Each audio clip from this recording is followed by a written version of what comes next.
성부와 성자와 성령의 이름으로 말씀드립니다. 아멘. 네, 한 주간 잘 지내셨나요? 네. 네.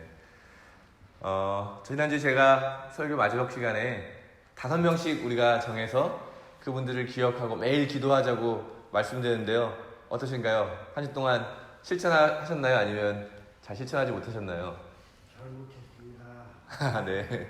참, 우리가 어떻게 그냥 얼핏 생각하면 한 명에 1분 정도씩, 매일 하루에 1분 정도, 그러니까 5명이니까 5분 정도만 그 사람들을 위해서 기도하는 일이 쉬운 일인 것 같지만 막상 우리가 하려고 하면 그것이 그렇게 쉬운 일은 아닌 것 같습니다. 그러나 여러분, 이 일이 너무나도 중요한 일이기 때문에 여러분 어려운 일이지만 또 열매가 안 맺고 내가 매일 그분을 위해서 기도하는데도 아무런 변화가 없다고 실망하지 마시고 꾸준히 여러분 기도하시기 바랍니다. 네. 여러분 5명이 너무 많다고 하시면 3명, 또 3명도 너무 많다고 하시면 1명이라도 꼭 마음에 품으시고 기도하시기 바랍니다. 그래서 우리가 우리의 일을 할 때 주님께서 어떻게 그 일들을 이루어 가시는지를 여러분 경험하시기를 바랍니다. 그래서 기도는 그 사람이 구원되고 그 사람에게도 좋은 일이지만 바로 하나님의 일에 동참하기 때문에 또 하나님께서 우리의 삶에서 어떻게 일하시는지를 우리가 경험할 수 있기 때문에 바로 여러분에게 너무나 중요한 일이라는 사실입니다. 여러분 힘을 내셔서 이번 한 주일 동안에는 꼭 5분 기억하시고 매일 기도하시기 바랍니다. 그래서 또 우리가 그 열매를 가지고 와서 같이 그 열매를 기쁨으로 나눌 수 있게 되기를 간절히 바랍니다. 오늘 우리가 함께 읽은 복음 말씀은 그런 이야기를 하고 있는 건데요. 세상에서 나아가서 우리가 복음을 전할 때 지난주에는 우리를 박해하고 또 방해한 사람이 많을 것이라고 이야기했는데 동시에 우리를 맞아들인 사람도 있다. 우리를 필요한 사람도 있다라고 하는 것을 성서가 이야기하고 있는 겁니다. 여러분, 우리가 찾아가서 그들에게 복음을 전해야 될 그 사람들이 있다는 것이죠. 지금도 여전히 우리의 기다리고 있고 우리가 말 한마디를 하면 그 말을 통해서 구원받을 사람들도 있다는 것입니다. 그리고 우리에게 찬성함으로써 우리를 도와줌으로써 그들도 축복을 받게 된다는 사실이 얼마나 놀라운 사실인지 모르겠습니다. 여러분 잘 아시는 요나라는 사람 잘 아시죠? 요나. 다 한 번씩은 들어오셨을 것 같습니다. 구약의 예언자인데요. 이 요나는 하나님이 자신에게 저 옆에 나라, 근데 원수인 나라죠. 자기의 나라를 멸망시킨 그 나라의 도시에 가서 회개하라는 말씀을 선포하라는 그 하나님의 말씀을 들었습니다. 그런데 너무나도 이제 가기가 싫은 거죠. 왜냐하면 원수의 땅에 자기가 가기도 싫은 거고 가서 만약에라도 자기의 말을 듣고 이 사람들이 하나님께 돌아와서 멸망을 당해야 되는데 하나님의 진노를 받아야 되는데 이 사람들이 구원을 받으면 어떡할까? 라는 마음 때문에 도망을 치게 됩니다. 하나님이 가라는 대로 가지 않고 그 반대편으로 도망을 치는데 배를 타고 가다가 풍랑을 맞이해가지고 결국 잘 아시는 것처럼 물고기 뱃속에 들어갔다가 사흘 만에 다시 살아나게 되어가지고 이제 어쩔 수 없이 하나님의 말씀대로 니느웨라는 도시로 가게 되었습니다.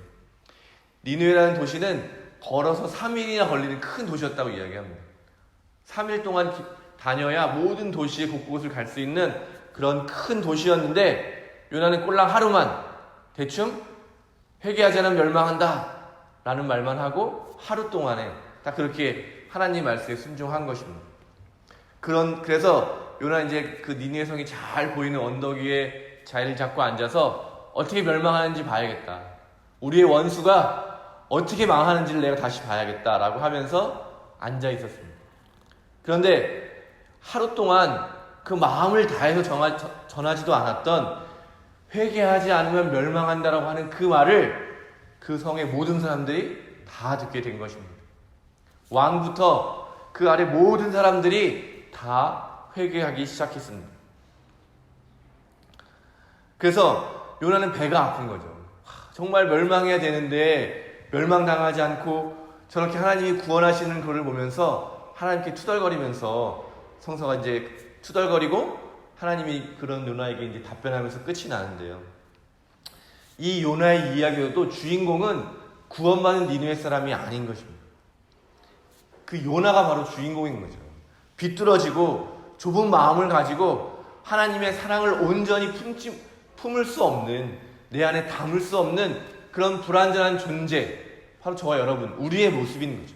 그런 우리를 통해서 하나님이 어떻게 구원의 일을 이루어 가시는가, 그 부족한 우리가 다시 온전한 하나님의 사랑으로 치유되는 과정이 바로 이 요나서의 핵심이라고 할 수 있겠습니다. 결국 여러분, 우리가 부족하고 우리의 마음이 비뚤어져 있고 우리가 조금은 불완전하더라도 하나님의 복음은 우리를 통해서 흘러나갈 수 있다는 사실입니다. 여러분, 용기를 내시기 바랍니다. 내가 완전해서 복음이 드러나는 것이 아니라 하나님이 완전하시기 때문에 불완전한 나를 통과하더라도 그 완전함이 훼손되지 않는다는 사실입니다. 비뚤어진 마음을 가지고 전한 복음을 통해서도 하나님은 수만 명의 사람을 살려내셨습니다. 정말 가기 싫어하고 도망치는 그 사람을 붙잡아서라도 그 한마디를 전하게 하시고 그 한마디를 통해서 수많은 사람을 구원해내셨다는 사실을 여러분 기억하시기 바랍니다. 우린 너무 부족하고 내가 좋아하는 사람만 좋아하려고 그러고 내가 정말 싫어하는 그 사람을 위해서는 정말 기도하지 않고 기도할 수 없고 복음을 전할 수 없는 우리들이지만, 그런 우리를 통해서 다시 한번 그 복음이 전해지기를 원하시는 그 하나님의 마음을 여러분 기억하시기 바랍니다. 여러분, 우리가 처음 복음을 전해 들었을 때를 한번 기억해 보시기 바랍니다. 누구에게 여러분 복음을 전해 주셨습니까? 누가 여러분에게 복음을 전해 주셨습니까?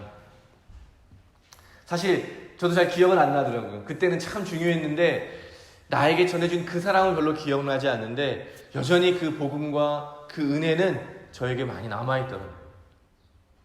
정말 그때 그렇지, 내가 그 복음을 들었을 때 정말 어떻게 살아야 될지 모르고 좌절하고 실망되고 정말 너무나도 힘겨운 그때 그 복음이 힘이 되어가지고 내가 정말 다시 일어서고 회복되어서 다시 기쁨을 가지고 살아가려고 했던 그때가 생각이 나서, 아, 하나님께서 그렇게 나를 살려주셨구나.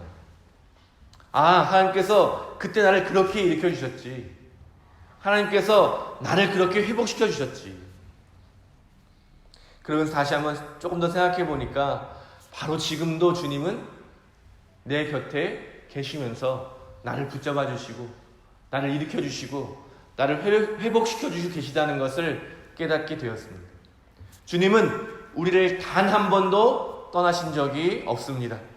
우리가 주님을 떠났을 때에도, 우리가 주님을 배반했을 때에도, 우리가 주님의 말을 듣지 않고 불순종하고 우리가 요나처럼 반대 방향으로 갔을 때에도 주님은 늘 우리와 함께 계셨습니다. 사랑하는 교회 여러분, 지금도 하나님을 알지 못하는 사람들이 너무도 많이 있습니다. 지금도 하나님을 떠나간 사람들이 너무나도 많이 있습니다. 하나님을 알고 하나님을 사랑하지만 여러 가지 복잡한 상황 속에 처해 있어서 하나님께 나오지 못하는 그런 사람들이 너무도 많이 있습니다. 우리가 그 모든 일을 다 해결할 수는 없을 것입니다. 그러나 오늘 요나가 됐던 것처럼 우리가 그들을 기억하고 우리가 할 수 있는 최선이 너무나도 부족한 일일지 모르겠지만 우리가 해야 할 수 있는 일은 있다는 사실입니다. 여러분, 그들을 기억하며 기도해 주시기 바랍니다. 그들을 찾아가셔서 부족하지만 그냥 내가 알고 있는 사실을 전해주시기 바랍니다. 우리가 완전하게 복음 선포할 수는 없을 것입니다.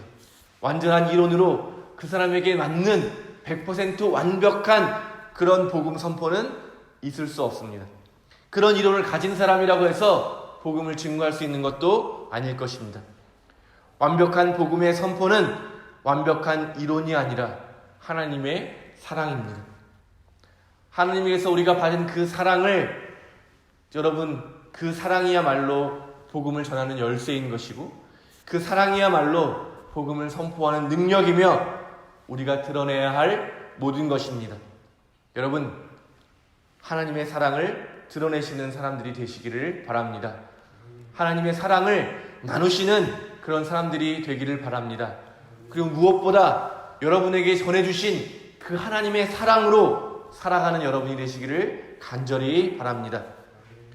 오늘 우리가 함께 읽은 복음의 말씀에서는 우리에게 베푸는 사람들이 있을 것이고 그 사람들은 반드시 복을 받게 될 것이라고 하나님께서 약속하고 있으십니다. 여러분 참 귀한 약속이지 않으십니까? 우리에게 베풀어주는 그 사람을 우리가 갚아야 될 것이 아니라 하나님이 더 충분한 복으로 그 사람들에게 갚아줄 것이다. 여러분 바로 우리가 살아가면서 만나게 되는 그 모든 사람들에게 축복의 통로가 된다는 것입니다. 여러분 축복의 통로가 되시기를 바랍니다. 만나는 사람마다 축복해 주시고 만나는 사람들에게 많이 선물을 받으시고 만나는 사람과 좋은 관계를 유지하시기 바랍니다. 그래서 여러분의 맺는 모든 관계가 기쁨이 넘치고 축복이 넘치고 하나님께서 베풀어 주시는 그 은혜가 넘치는 그런 관계가 되시기를 바랍니다. 여러분 많이 축복해 주시기 바랍니다. 많이 베푸시고 또 많이 받으시기 바랍니다. 이게 바로 저는 복음이라고 생각하는데요. 내가 부족하고 불완전한데 그냥 그럼에도 미숙하고 그냥 어리석을 뿐인데도 만나는 사람에게 진심을 다할 때 서로의 진심이 통하고 그 하나님이 임하게 될 때 축복의 통로가 되어서 거기에 참여한 우리 관계에 참여한 모든 사람들이 하나님의 사랑을 경험하게 되는 것. 오늘 하나님께서 약속하신 것처럼 모두가 그 몫의 선물을 받게 되는 그 놀라운 일들. 여러분 우리가 매일매일 삶에서 경험하게 될 놀라운 축복인 줄로 믿습니다. 여러분 다시 한번 제가 처음 말씀드렸던 것처럼 우리 5분의 사람들을 꼭 기억하시고 기도해 주시기 바랍니다. 그리고 그냥 스쳐 지나가는 사람들이라도 축복해 주시고 기도해 주시고 여러분 격려해 주시고 일으켜 주시기 바랍니다. 그때 하나님께서 하나님의 사랑으로 저와 그 사람을 온전하게 만들어 주실 것입니다. 우리의 불완전함과 우리의 미숙함 그리고 우리의 여전히 그냥 용기 없고 부끄러워하는 이 모든 것을 뛰어넘는 또 넉넉하게 채우시는 그 하나님의 사랑에 의지하여서 오늘 하루도 살아가시기 바랍니다. 이번 한 주도 넉넉한 그 하나님의 사랑을 가운데 사랑을 가지고 살아가시며 사랑을 나누시고 사랑하시고 사랑받으시는 한 주가 되시기를 주님의 이름으로 기원합니다. 성부와 성자와 성령의 이름으로 말씀드렸습니다.